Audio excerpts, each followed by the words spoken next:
Nukubona muri Kristo imbaraga ziruta ibikugose. Kwizera nukubona ubushobozi mu Mana. Turi Kadeshi Hibaruneya. Aramubwira ngo icyo gihe nari mfite imyaka 40, none ubu ngize imyaka 80 n'ingahe n'itanu.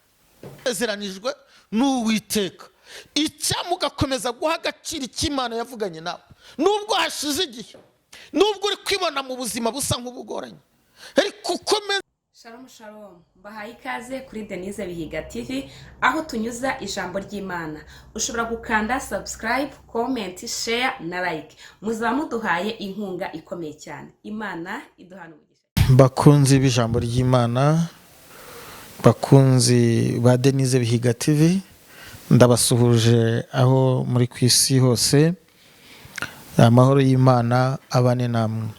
Tugiye kuganira hejuru y'ijambo rivuga ngo rwanira umusozi wawe cyangwa se rwanira Heburoni yawe. Mbibutse ko nge amazina yanjye ni Habimana Francois, nkaba ndi umupasiteri, nkaba mbarizwa mu gihugu cy'u Rwanda. Imana iduhana umugisha. Reka dutangire dusenga. Mwami Yesu, gitari kisumba n'amahanga, tugushimiye ibyatubayeho byose, ariko tukurageza n'ibituri imbere. Ijambo ryawe reka rigira imbaraga muri nge ugiye kurivuga ndetse no mu bizaryumva, mu izina rya Yesu Kristo, amen. Reka dutangire dusoma ijambo ry'Imana tubona muri Yosuwa umutwe waho wa 14 cyangwa se igice cya 14, duhereye ku murongo wa 6. Umutwe w'amagambo aravuga ngo agabira Kalebu mwene Yefune i Heburoni. Abayuda bahera ko basanga Yosuwa i Gilgali. Kalebu mwene Yefune umukenazi aramubaza ati, ntuzi icyo Uwiteka yatuvuzeho nge nawe?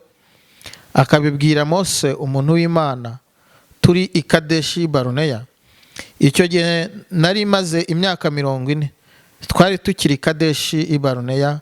Mose umugaragu w'Uwiteka antuma kujya gutata igihugu. Bukeye ngarutse muhamiriza ibyo nari nabonye n'umutima utabeshya. Ariko bene data twajyanye bahisha imitima y'abantu ubwoba. Ngeweho nomatanye n'Uwiteka Imana yanjye rwose. Maze uwo munsi Mose ararahira ati, nukuri igihugu wakandagiyemo kizaba gakondo yawe n'iy'abana bawe iteka ryose, kuko womatanye n'Uwiteka Imana yanjye rwose. Nuko Kalebu arongera aravuga ati, kandi dore Uwiteka yatumye mari imyaka 45 nk'uko yavuze uhereye igihe Uwiteka yabibwiye Mose. Abisirayeli bakizerera mu butayu. None dore uyu munsi nshyikije imyaka 85. Ubu ndacyafite imbaraga nk'uko nari nzifite urya munsi Mose yanyoherezagaho, uko imbaraga zanjye zameraga ku rugamba ntabara ngatabarukana, n'ubu niko zikiri. None umusozi Uwiteka yavuze urya munsi. Icyo gihe wumvaga ko Abanaki bari bahari, kandi ko hariho imidugudu minini igoswe n'inkike z'amabuye. None ahari aho Uwiteka azaba ari kumwe nanjye, mbirukane nk'uko Uwiteka yavuze. Yosuwa aha Kalebu mwene Yefune umugisha, maze amuha umusozi witwa Heburoni ngo habe gakondo ye. Nicyo cyatumye Heburoni haba gakondo ya Kalebu mwene Yefune w'umukenazi n'abagingo n'ubu, kuko yomatanye n'Uwiteka Imana y'Abisirayeli rwose. Kandi Heburoni kera hitwaga Kiriyataruba. Aruba uwo yari umuntu wo mu Banaki ukomeye kuruta abandi. Nuko igihugu gihabwa ihumure. Imana ishimwe. Reka dusoreze muri Yesaya 62 umurongo waho wa 6. Yesaya 62 umurongo wa 6. Yewe Yerusalemu nshyize abarinzi ku nkiki zawe, ntibazaceceka ku manywa na nijoro. Yemwe abo bitse Uwiteka ntimugatuze. Amen. Tusomye inkuru z'umugabo witwa Kalebu wagendanye na Yosuwa, ndetse baza no kujya gutata igihugu cy'i Kanani bajyanye n'abandi 10. Ubwo bose hamwe yari imiryango 12. 10 ngo bazana inkuru z'incamugongo cyangwa se zihisha abantu ubwoba. Ariko ngo Kalebu na Yosuwa bazana inkuru zikomeza abantu. Ab'icumi inkuru bazanye yavugaga ko ngo bibonaga nk'inzige imbere y'abanyakanani cyangwa se y'abanaki n'abayebusi n'abaheti, nyine ubwo bwoko bwari butuye i Kanani. Tekereza aho Satani yabateje ubwoba bakigereranya n'udusimba, kugera ku rwego Satani akubibamo ubwoba, ukigereranya ukipfobya kugeza ubwo wigereranya n'inzige, ngo bibonaga nk'inzige. Ngo kandi wumve kuntu hepfo bavuga ngo kandi nabo banaki ngo niko bababonaga. Harya Satani agira icyo bita terorisme, iterabwoba, kugeza ubwo aguteza umwuka wo kwipfobya ukumva ntacyo kimaze. Ariko ikintu kikwereka umuntu wuzuye kwizera cyangwa se wuzuye umwuka w'Imana, afata ibibazo akabigereranya ku Mana cyangwa akabigereranya ku mbaraga z'Imana, akabona nta gaciro bifite. Niko byagenze ku mugabo witwa Dawidi ubwo yajya kurwana na Goliyati. Yafashe Goliyati nubwo yari umugabo ngo w'igihangange, ngo yari umugabo muremure cyane, ngo kandi uburebure bwe bwareshaga na metero 6, ngo ubugare bw'igituza cye bwanganaga na metero 4. Afata Goliyati nubwo ari umugabo uteye ubwoba, amupima ku mbaraga z'Imana, abona Goliyati ni umuntu uciriritse cyane.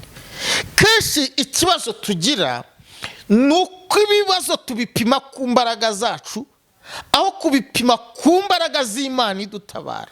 Imana ishimwe. Ubundi kwizera ni ukubona muri Kristo imbaraga ziruta ibikugose.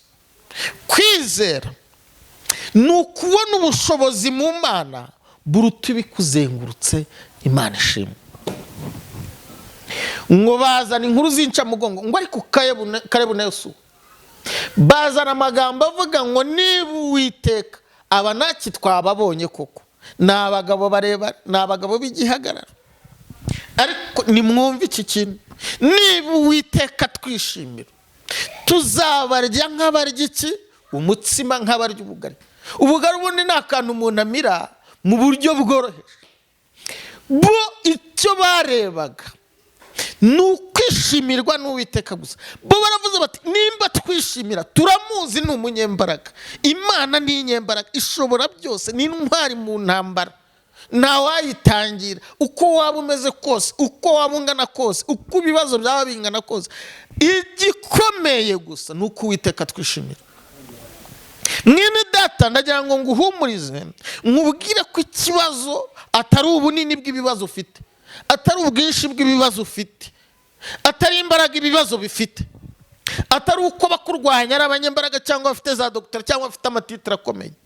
Ahubwo igikomeye muri ibyo byose ni ukuba wishimirwa n'Imana. Imana ishimwe. Uyu mugabo rero witwa Kalebu, ako kanya bakizana inkuru zihumuriza abantu, zikomeza abantu, we na Yosuwa, ngo Mose ahita yuzura umwuka wera arabahanurira.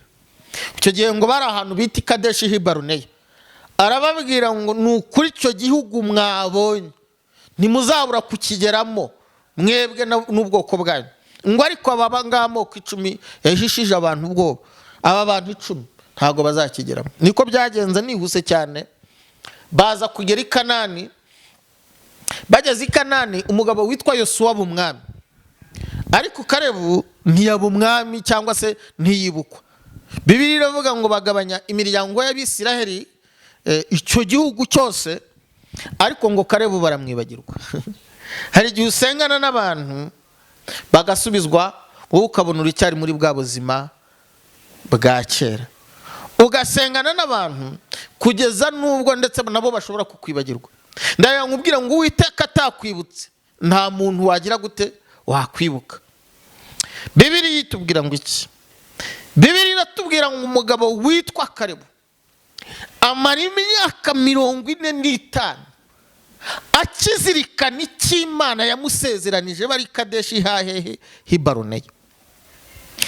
Twebweho mu gihe isezerano ritari ryamara n'umwaka dutangiye kuvuga ngo Uwiteka yarambeshye, rimwe na rimwe cyangwa se twaranabyibagiwe. Ariko uyu mugabo witwa Kalebu yamaze imyaka 45 akibuka icyo Imana yavuganye nawe, naho yakimubwiriye n'uwabihanuye akimwibuka. Ikimenyimenyi Bibiliya yatubwiye ngo ajya kwa Yosuwa, urumva bari maze igihe kirekire batabonana, ntago yagiye amubwira ngo ninjye karibu, ahubwo yamwibukije iby'Imana yavuganye nawe. Aramubwira ngo mbese ntiwibuka ko ari ikintu Uwiteka yavuganye natwe turi Kadeshi Hibaruneya? Aramubwira ngo icyo gihe nari mfite imyaka 40, none ubu ngize imyaka 85. Hari ijambo rikomeye yavuze mwaho, aravuga ngo imbaraga nari mfite ngifite imyaka 40 nizo n'ubu mfite ngize imyaka 85. Bivuga ngo nyuma y'imyaka 45, aramubwira ngo uko natabaraga ngatabaruka n'ubu niko bikimeze. Mwene data unyumva, sinzi nimba ibihe bitagenda bikumaramo imbaraga, bigatuma utibyiringiro, bigatuma wibagirwa icyo wavuganye n'Uwiteka, ariko Imana igusubize mu imbaraga mwaka kanya. Ijambo ry'Imana muri Luka igice cya 1 umurongo wa 80 ravuga ngo uwo mwana arakura ngo agwize imbaraga z'umutima. Ndakwifuriza kugwiza imbaraga z'umutima ku buryo ibihe uri kwinjiramo, ibibazo gutinda gusubizwa bitakumaramo imbaraga. Bibiliya yatubwiye ngo umutima wa Kalebu wari waromatanye n'Uwiteka. Icyama umutima wawe ukomatana n'Uwiteka mu bihe bibi, mu bihe byiza, mu bihe byo gusubizwa, mu bihe bitari byo gusubizwa, mu gihe amasezerano atinze, mu gihe amasezerano yihuse, mu gihe uri mu bisubizo, mu gihe utari mu bisubizo, umutima wawe ukagumana n'iki? N'Uwiteka. Imana ishimwe. Bibiliya itubwira ngo iki? Amaze kumutekerereza ayo mateka, amaze kumubwira kuntu mu myaka 45 yose ishize yakomeje kubana n'Imana, agakomeza kuzirikana icyo yavuganye n'Imana. Imana ishimwe. Icyamu gakomeza kubika ijambo ry'Imana muri wowe. Dawidi yaravuze ngo nabikiye muri Zaburi ngo nabikiye ijambo ryawe mu mutima wanjye kugira ngo ntagucumuraho. Imana ishimwe. Icyamu kabika, ndetse Paulo abwira Abaroma yarababwiye ngo mbese Abayuda barusha iki abandi? Arangije ngo mu bice 3 by'Abaroma aravuga ngo babarusha muri byose, ngo kuko babitse ibyasezeranijwe n'Uwiteka. Icyamu gakomeza guha agaciro cy'Imana yavuganye nawe, nubwo hashize igihe, nubwo uri kwibona mu buzima busa nk'ubugoranye, ariko ukomeza ukomere umutima, ukomere ku Mana, ukomeze womatane n'Uwimana, ukomeze kugwiza imbaraga z'umutima. Ibihe byo kukumaramo imbaraga z'umutima, Imana idutabare. Bibiliya itubwira ngo iki? Bibiliya iratubwira ngo nuko ngo umugabo witwa Yosuwa aho umugisha Kalebu, ngo Kalebu atera i Heburoni, ngo nuko ngo birukanka batarwanya. Iyi Heburoni ngo yari igoswe n'ababisha, yari igoswe n'abagabo b'Abanaki ngo b'abanyembaraga. N'icyatumye isigara ngo Abisirayeli bari barabohoje utundi duce, ariko ngo hasigara Heburoni, ngo yari ituwe n'abagabo b'abarwanyi bakomeye cyane.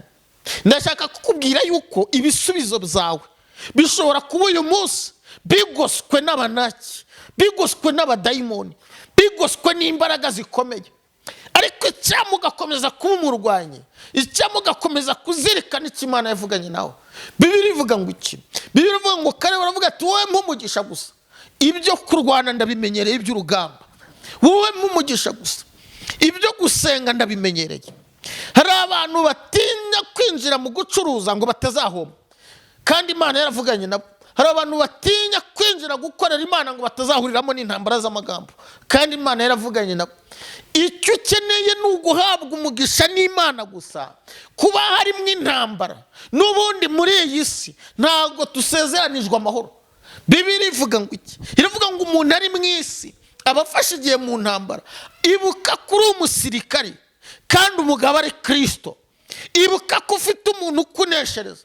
Bibiliya iravuga ngo Kalebu atera ahangaha i Heburoni ngo birukanse batarwanye, ntabwo ari kubw'imbaraga zawe, si no kubw'amaboko yawe, ahubwo ni kubw'imbaraga z'Uwiteka. Uwiteka azagushoboza, Uwiteka azakurwanirira. Imana yinjiye mu ntambara zawe. Bibiliya ivuga ngo iki? Umugabo witwa Yosuwa ngo ahagurutse agiye gutera i Yeriko, ngo ageze mu nzira ahura na marayika. Icyo Imana ishaka ni ukuhaguruka gusa, naho mu nzira zigiye ariko hari marayika Imana yohereje kukurwanirira kubera Abisiraheli umugaba. Hari marayika Imana yohereje kukujya imbere. Imana ishimwe, Imana ishimwe. Ndagira nkubwire ngo Imana yinjiye mu ntambara zawe. Hari marayika w'intambara Imana yohereje muhuriye mu nzira kuko wemeye guhaguruka. Haleluya, hagiye kukurwanirira. Imana ishimwe. Haleluya. Haguruka urwanire Heburoni yawe kuko irahari. Twasomye ijambo ryiza riri muri Yesaya 62:6. Haravuga ngo yemwe abibutsa Uwiteka, nimukahweme, nimukamuturize, ngo kugeza ubwo azahindura Yerusalemu amashimwe. Abantu bahabwa amasezerano bakumva byararangiye, ntibabe bagisenga, ntibabe bakibana n'Imana, ntibabe bakegerana n'Imana, ntibongere gukora imirimo myiza, ntibongere hoya, umutima wawe ukomeze womatane n'Imana, urwanire Heburoni. Bivuga ngo Kalebu yarahuguruka ajya kwa Yosuwa. Yosuwa wari umuyobozi w'Abisiraheli. Ubu ngubu umuyobozi wacu ni Yesu. Yosuwa yari mu cyimbo cya Yesu. Natwe reka duhaguruke twegerane n'Imana, twongere tugire ibihe byo gusenga, twongere igihe byo kwibutsa Imana nubwo itibagirwa, ariko iragira ngo irebe ko twabihaye agaciro, iragira ngo irebe ko twabizirikanye. Imana ishimwe. Rwanira Heburoni yawe. Hari Heburoni yawe igoswe n'Abanaki, ariko biragusaba kwambara imbaraga, biragusaba gukomera, biragusaba guhaguruka, biragusaba gusenga, biragusaba gukora imirimo myiza, biragusaba gukomeza kwizera. Imana ishimwe.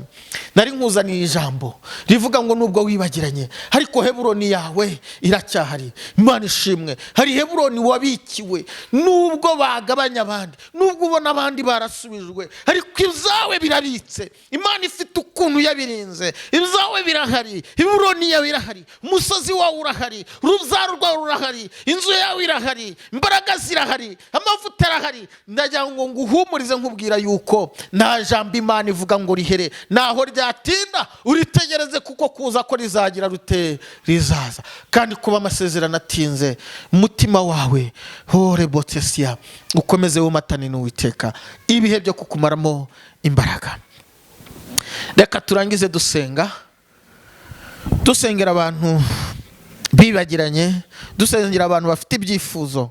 Mwami Yesu, ndagushimiye kuko ijambo ryawe reka rigira imbaraga mu mitima y'abazaryumva.